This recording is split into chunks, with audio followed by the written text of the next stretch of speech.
क्या तुमने कभी किसी जगह का दर्द महसूस किया है? मैं किसी भूत या डरावनी शक्ल की बात नहीं कर रहा, मैं उन यादों की बात कर रहा हूँ जो मिट्टी में दबी होती है, जो तभी जागती है जब कोई उन्हें छेड़ देता है। कुलधरा राजस्थान का एक छोटा सा गांव।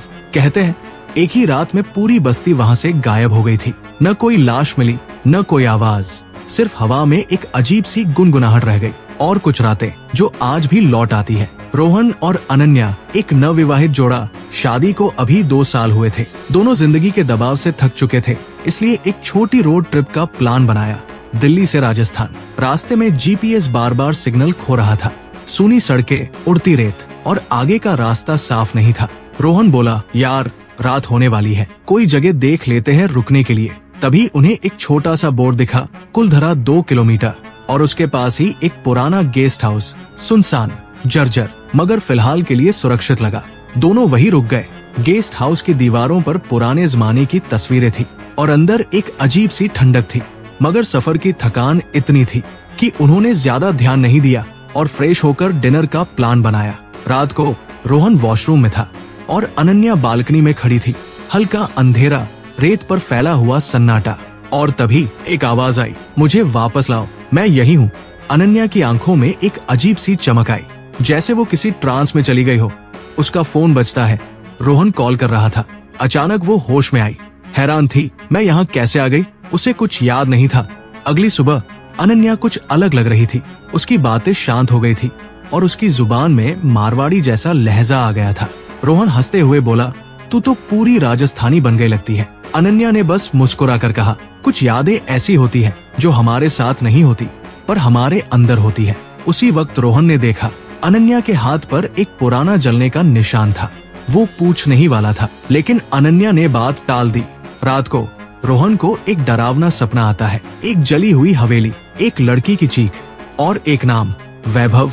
वो घबरा कर उठता है। अनन्या बिस्तर पर नहीं होती, वो उसे ड्राइंग रूम में देखता है। अनन्या जमीन पर बैठी होती है, मिट्टी में कुछ लिख रही होती है। उसके हाथों से खून निकल रहा होता है, लेकिन उसे कोई दर्द नहीं। उसकी आवाज बदल गई थी और वो बार बार कह रही थी, वैभव तू वापस क्यों नहीं आया? रोहन ने जोर से चिल्लाकर उसका हाथ पकड़ा। अनन्या, ये सब क्या है? अनन्या ने आंखें उठाई, लेकिन उन आंखों में अनन्या नहीं थी।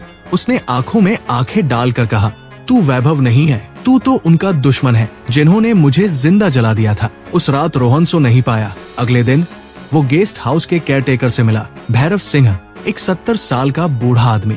भैरव ने उसकी बात सुनकर सिर हिलाया और बोला, बेटा जो हो रहा है वो पहली बार नहीं हो रहा। कुलधरा में एक लड़की थी, मीरा। उसका प्यार था वैभव नाम का एक राजपूत लड़का, लेकिन दोनों अलग जाति के थे। गांव वालों ने मना कर दिया और एक रात मीरा को उसके ही घर में जिंदा जला दिया गया। तब से उसकी आत्मा यही भटक रही है, हर उस इंसान में समा जाती है जो उसका प्यार वापस ला सकता है। अब वो तुम्हारी बीवी के अंदर है। रोहन की आंखें भर आई, मैं क्या करूं? अनन्या को वापस कैसे लाऊं? भैरव ने कहा, उसे उस जगह ले जाओ जहां मीरा को मारा गया था। उसके जज्बात पूरे होने दो, तभी मुक्ति मिलेगी।